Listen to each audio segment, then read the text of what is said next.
Lah ini maksudnya saya, ini fikih ya. Fikih itu wilayahnya, makanya jadi ahli fikih itu susah-susah gampang. Jenengan jangan hanya berpikir protes dengan ketentuan fikih, mengkaji yang sebanyak-banyaknya. Itu tadi. Misalnya Anda seorang supir permanen. Supir bis terutama, kalau truk kan bisa lihat-lihat, kalau bis kan ada deadline-nya ya waktu. Seperti bis jurusan Surabaya Semarang, saya kan sering naik bis jurusan Surabaya Semarang. Kadang-kadang supirnya melihat saya tanya, "Gus, saya ini supir. Saya ini Ramadan itu gimana ya?" Ya saya sudah ngerti setengah nakal, dan senengnya dijawab rasa poso ya saya tahu ya.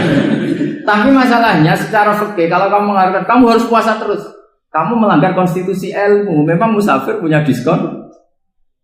Boleh? Tidak puasa. Pertanyaannya, bayarnya kapan? Sawal ya nyupir lagi, Zulqa'dah nyupir lagi, nanti sampai Ramadan ya. Nah terus, ya pas kamu cuti, biasanya cutinya pas sakit, boleh diskon lagi karena sakit. Coba. Nah, andai kan Anda jadi ahli fikih milih zaman. Lo kalau orangnya soleh terus kayak ustadz di sini kayak dosen UI kan, masa dosen UI Universitas Islam nggak Islami kan nggak mungkin. Mungkin memilih poso kan. Masalahnya ini kan hukum untuk orang kebanyakan, nggak boleh hukum musuh gak kuat.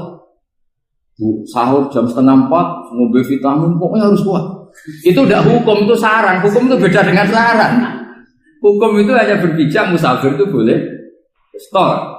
Kalau saran memang boleh, ya usahakan kamu makan 3:30 pas fit, bir.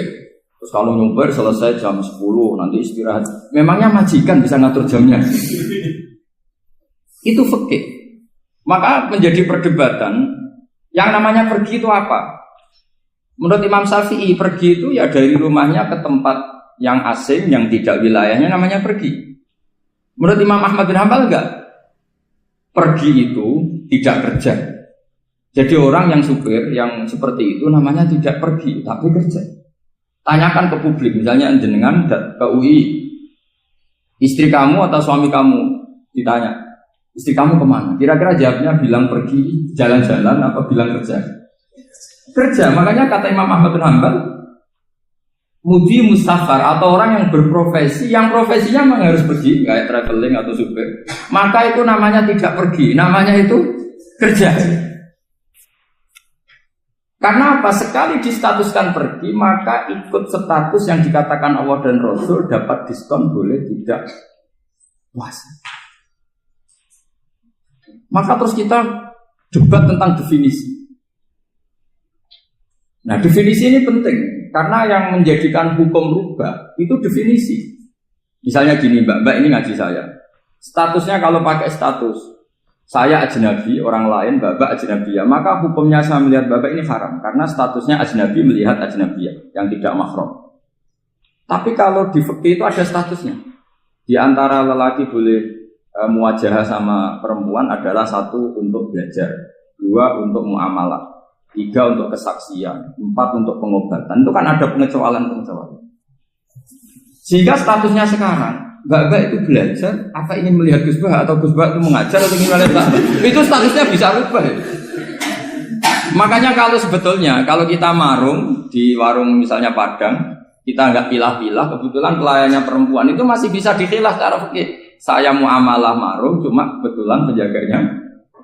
Tapi masalahnya Pak ini punya daftar penjaga yang cantik, itu masalah. Maka pertanyaannya itu marung ke situ demi marung. Apa demi melihat? Tidak jawab saja. Demi marung apa demi melihat? Kalau demi marung supaya kenyang, penjaga yang sangar-sangar juga banyak. Akhirnya kalau demi makan, penjaga yang cowok kan banyak. Kalau demi melihat, berarti yang dihitung kan niatnya. Berarti karena muamalah apa karena melihat? Melihat. Itu status. Jadi makanya kalau mudi musafar itu namanya orang pergi atau orang kerja? Orang kerja. Maka menurut pikirannya Imam Ahmad bin Hanbal seperti itu harus puasa. Karena dia adalah pekerja, bukan musafir. Lalu dalam masalah jumlah 3 hari misalnya. Kalau dalam fikih kita, nggak saya kenapa ngomong fikih terus ya, karena banyak yang melupakan fikih. Jenengan pergi haji.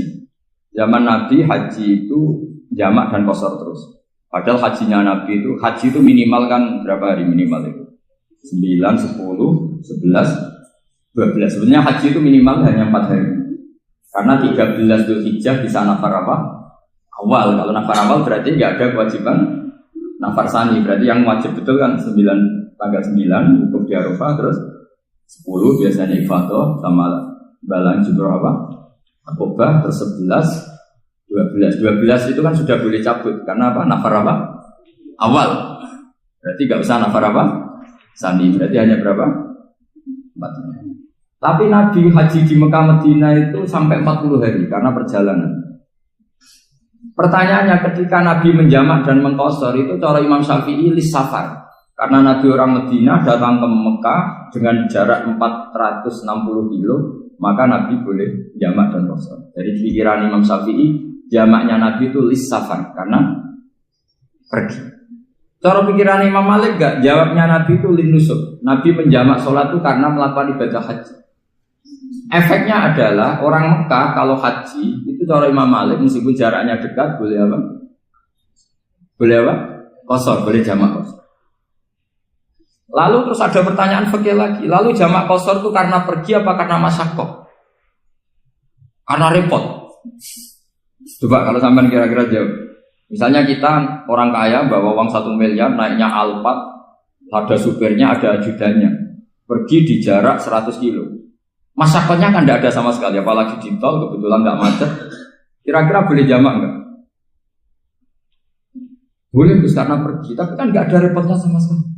Dibanding misalnya yang ngebis bawa beras 1 pintal gitu kan, udah gitu suruhan orang lagi kan pusing. Maka fikih ini untuk memberi hukum itu kalau fikih itu menstatuskan dulu. Ini orang boleh jamak itu karena masyaqqah apa karena safar. Lalu kalau setelah karena safar itu karena jaraknya apa tingkat masyaqqahnya. Kalau karena jaraknya ya tidak juga. Tidak juga gini maksudnya. Mungkin Anda tidak pernah terpikir begini. Kalau saya mau ke Jakarta, kemudian sampai Purworejo itu sudah waktu zuhur. Saya boleh nggak zuhur di situ sama saya? Boleh kan? Padahal perjalanan saya belum capek. Hanya nunggu boleh jamak itu setelah kita menempuh jarak itu apa menuju, sedang menuju dan niat. Sedang menuju dan niat. Misalnya saya mau ke Jakarta, saya orang Sleman mau ke Jakarta, itu sampai mana itu Magelang itu sudah boleh jamak kan?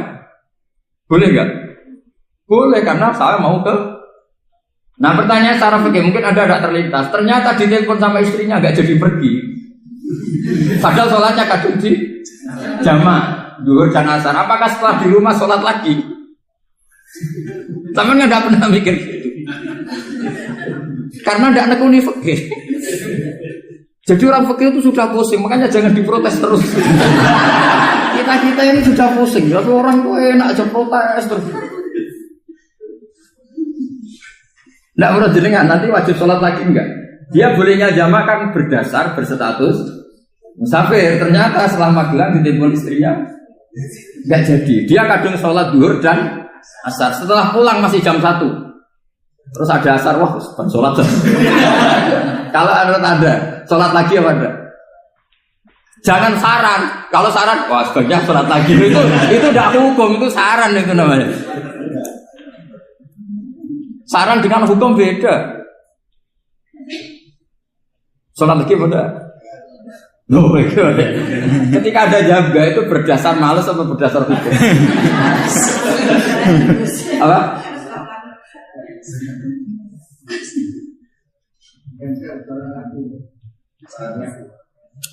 Nah kalau Anda sholat lagi, pertanyaannya gini, Allah itu tidak punya tradisi mewajibkan 2 kali. Pertanyaan fikihnya mesti gitu. Dan saat Anda di Magelang menjamak itu melakukan sesuatu yang disahkan oleh agama. Berarti pas Anda jamak zuhur asar, sesuatu pas melakukan itu kan berstatus sah dan boleh. Meskipun setelah itu ada masalah, istri kamu nelpon terus pulang. Tapi pas itu kan sudah dinyatakan oleh malaikat sah, Anda sudah zuhur dan asar. Kalau melihat itu tidak wajib mengulang. Tapi bisa saja malaikat ada yang usil. itu sah karena Anda berstatus musafir. Berhubung status Anda hilang, maka poin Anda sudah sholat juga hilang. Kamu milih fikih yang mana?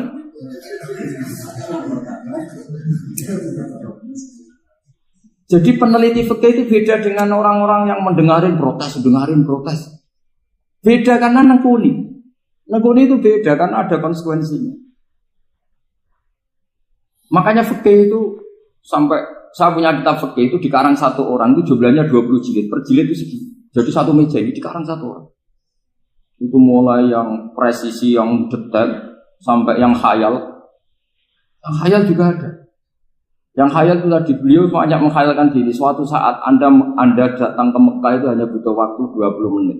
Zaman itu belum ada pesawat. Lalu boleh gak jamak? Boleh gak nakal? Nakal itu begini. Sampai orang kaya punya jet pribadi. Misalnya Anda Ronaldo masuk Islam, orang kaya. Itu bisa gak puasa? Karena begini. Misalnya dia orang, contohnya orang Arab. Orang Arab, jangan orang. Ya contohnya itu dibalik saja. Di sini itu kalau imsak jam berapa? Imsak Ramadan jam berapa? 3:30 aja biar aman ya. Kalau 3:30 kan masih imsak. Dia terbang ke Mekah.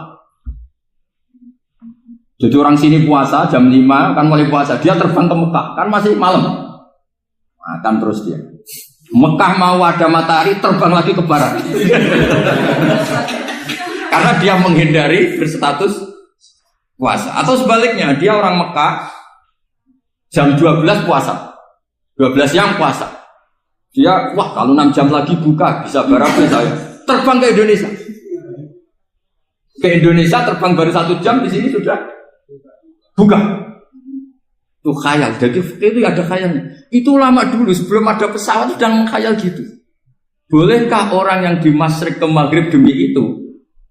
Kalau Anda jadi Raja Salman jam 1 kok sudah nggak kuat apa? Puasa itu diberi saran terbang ke Indonesia. Itu kalau pakai jet kan nggak sampai 9 jam, 1 jam ke Jakarta. Sudah ada wow akbar. Bukan. Boleh enggak? Lo mau kamu enggak bilang, oh enggak boleh. Wong di Jakarta sudah guru Samsi. Masa sudah matahari terbenam orangnya enggak boleh? Bukan. Leja. Apa? Kalau resikonya gini, sampean mungkin nggak mikir. Resikonya gini, kalau dia berstatus musafir, bolehnya buka karena musafir. Pertanyaannya dia wajib bayar. Kan musafir bolehnya kodok nanti harus bayar. Tapi kalau dia buka normal kan tidak harus bayar. Beda, efek-efeknya beda.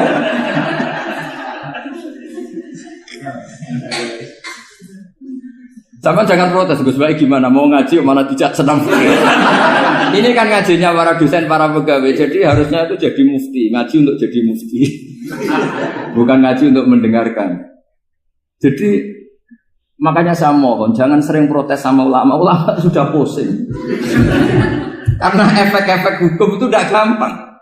Kayak tadi misalnya, kalau dia boleh buka atas nama musafir, resikonya wajib bayar. Masalahnya Raja Salman ini mau enggak gitu. Dia inginnya. Maka pertanyaannya itu kitab yang milik saya tadi yang 20 jilid tadi. Ulama itu mulai dulu sudah membayangkan bagaimana kalau suatu saat ada satu kendaraan. Kenapa ulama bisa membayangkan itu? Karena ada buruk. Meskipun mereka enggak numpak buruk, hanya Rasulullah, tapi kan bisa membayangkan ada toyul waktu. Waktu itu bisa dilipat. Karena ulama dulu ahli astronomi, jadi bumi itu bulatnya gini, muternya gini. Berarti suatu saat ada satu ilmu di mana orang ngambil satu posisi terus melewati toyul waktu, ngalami lintasan waktu. Mulai dulu itu sudah dibicarakan. Pertanyaannya lalu status orang ini kayak apa? Misalnya tadi orang Mekah ingin cepat buka terbang ke Indonesia. Orang Indonesia menghindari imsak, misalnya 3:30, dia belum sahur. Wah kalau saya di Indonesia ini sifatnya sahur. Wah saya tak terbang ke Mekah. Enak kan terbang di Mekah ternyata masih jam 8. Wah bisa makan sepuasnya jam 8 malam maksudnya jam 20. Kan enak tuh. Bar wareg balik ning Indonesia wis jam 1 siang. Jam 1 siang kalau ingin cepat buka terbang ke timur. Langsung buka. Berarti dia kira-kira puasa aja 3 jam. Tapi terus ya mungkin kalau sampean, lalu Gus sudah repot-repot ngono tinggal turu ndelok sinetron kok buka dhewe. Itu tidak hukum, saran itu namanya apa? Kalau hukum tetap tadi yang dikatakan puasa adalah imsak, mulai jam imsak sampai hurubus. Lalu pertanyaannya lagi, hurubus samsi sampai imsak itu konversi jam apa nyata-nyata hurubus samsi? Kalau yang diliwati khatul istiwa itu nyata, fi'lan kalau dalam bahasa Arab fi'lan awaqiyan. Tapi kalau Anda orang kutub, saya sering kirim-kiriman surat sama mufti-mufti yang ada di Timur Tengah, di Eropa, konsultasi maksudnya. Orang kutub itu kan tidak ada matahari, tidak ada apa-apa. Jika kalau Anda baca kitab di kutub, mesti Gus Bak jangan pembohong. Misalnya orang kutub ngaji saya, kamu harus subuh sebelum matahari terbit. Sekali matahari terbit, waktunya hilang. Duhur setelah matahari agak ke barat. Asar kalau matahari terbenam, hilang waktunya. Mereka mesti bilang, mataharinya di mana? Maka pertanyaannya, boleh gak mengkonversi waktu untuk orang kutub? Jadi misalnya pola umum subuh jam 4:30. Berarti antara subuh dan qadha itu 1 jam setengah. Subuh sama zuhur polanya berapa berarti? Kalau 4:30 sampai jam 12 itu 6 sama 7,5. Berarti ya kira-kira habis subuh nunggu 7,5 jam baru zuhur, nunggu 3 jam baru asar, nunggu 3 jam baru maghrib. Berarti waktu puasa kira-kira antara jam 4 sampai jam 6. Berarti berapa jam itu? 12 sama 2 14. Oke, berarti orang kutub harus puasa 14 jam. Tidak bergantung waktu mata. Tapi ada lagi pertanyaan lucunya gini. Lalu 14 jam Gus itu dimulai dari mana? Apa asal 14 jam? Apa harus ada konsensus setarnya? Masih ada PR lagi.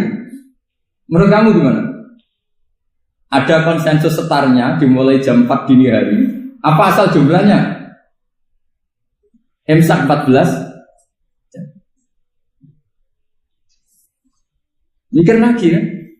Itu di Denmark itu ada satu musim di mana siang terus sampai sekian bulan.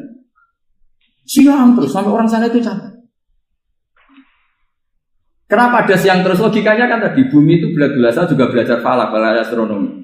Kalau tepaan kamu di sisi yang barat agak utara atau agak selatan, matahari ini nyentrong terus. Sehingga bumi molak-malik ya kamu kesentrong terus karena kita ini kan tepaan di katulis istiwa, di khotul istiwa. Sebenarnya khotul istiwa itu bahasa Arab dari kata khotul istiwa. Khotun itu garis, istiwa itu tengah. Lah, Islam itu oleh Allah memang dipilih di tempat paling top yaitu Mekah. Mekah Ka'bah itu surratul ardi.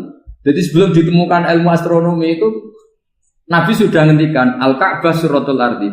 Ka'bah itu pusarnya bumi. Sehingga di Ka'bah itu satu-satunya area yang terbebas dari medan magnetis. Karena dari utara dan selatan benar-benar di tengah. Maka potensi jam paling akurat di dunia itu ya hanya jam yang di Mekah itu. Karena apapun akuratnya teknologi di Amerika atau Jerman, karena jam itu dari logam tetap ketarik medan apa? Magnetis, entah berapa 00, tetap kena. Misalnya jam di Jerman, lebih dekat mana kalau Jerman? Mesti ketarik medan magnetis, entah berapa kadarnya. Karena materi jam dari logam. Sementara di Mekah karena di tengah itu terbebas dari medan apa? Nah, sehingga yang segaris dengan Mekah kayak Indonesia itu semuanya khotul istiwa. Nah kalau khotul istiwa normal itu artinya ya 12 siang secara umum ya 12. Sehingga ulama Indonesia kalau ngaji itu lebih gampang, lebih tidak dianggap bohong. Karena ya ada terbitnya matahari, ada zawalus syamsi, ada hurubus syamsi. Coba kalau kitab itu Anda baca di kutub utara sama kutub selatan, murid kamu bingung semua. Ini gimana Ustadz? Tidak ada matahari kok semuanya diukur pakai matahari. Lalu pertanyaannya dikonversi kan? Pertanyaannya kalau dikonversi pakai apa? Asal 14 jam apa harus sepakat dimulai jam berapa? Milih mana? Milih sepakat. Pertanyaannya kalau sepakat, ukurannya siapa yang jadi ahlul halli wal aqd?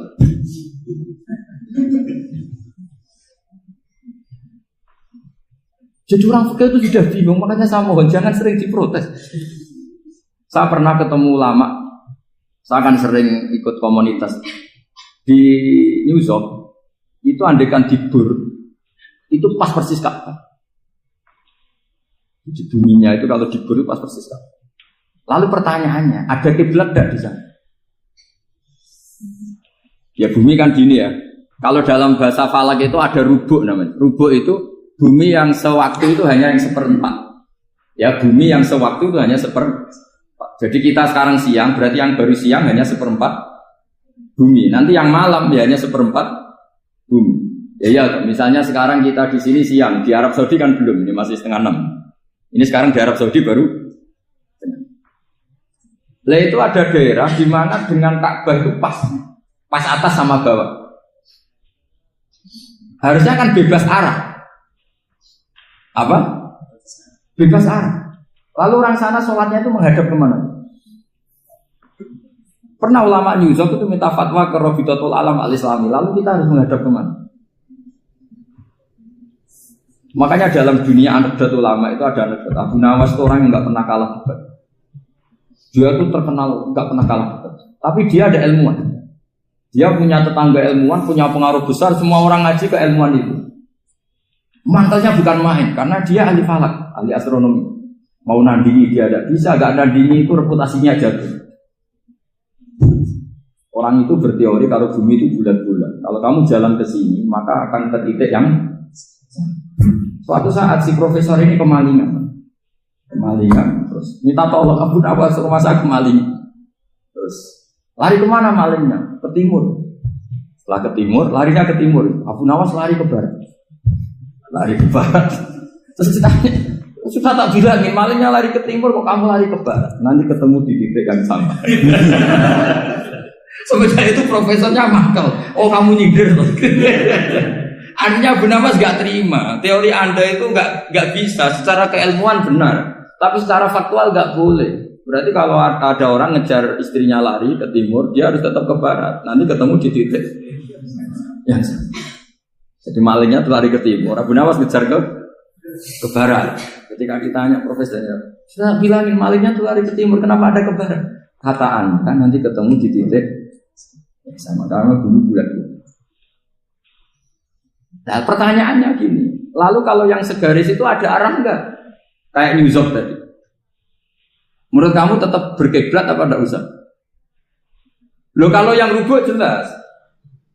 Loh gitu, kalau rubuk begini loh, misalnya begini, terus kamu di sini sama sini kan masih ada arah, tapi kalau sini sama sini masih butuh kiblat.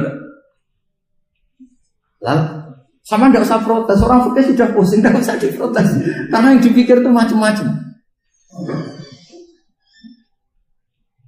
Nah ya makanya ini mengkaji ya, saya mohon ya kayak tadi ini mengkaji, saya mohon saya cukupkan sekian, sementing apa ya kita ada respeknya lah sama ulama. Jadi ulama itu susah, mikirnya susah, harus tanggung jawab di depan Allah, di dunia diprotes terus. Ya saya kira demikian. Assalamualaikum warahmatullahi wabarakatuh.